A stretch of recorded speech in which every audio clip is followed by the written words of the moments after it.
বাবা মা বা যে কোনো মানুষ মারা যাওয়ার পর তার যে সম্পদ তিনি রেখে যান, এটা তো ওয়ারিসদের হক হয়ে যায়। এখন প্রশ্ন হলো, ওয়ারিসদের কাছে বন্টন করে বুঝিয়ে দেওয়ার আগ পর্যন্ত এই সম্পদটা জাকাত কে দিবে? এই প্রশ্ন উত্তর হলো, বন্টন করবার আগে যেহেতু কেউ আসলে পরিপূর্ণ মালিকানা বুঝে পায় না।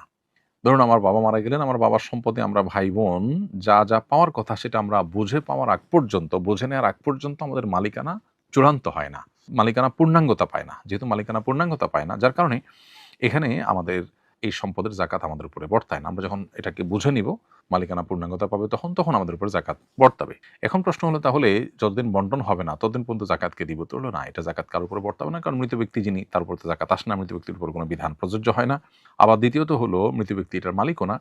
এদিকে আমরা যারা ওয়ারিসরা আছি আমরা কেউ বুঝে পাই নাই, এজন্য আমাদের কারোর জাকাতও আসবে না।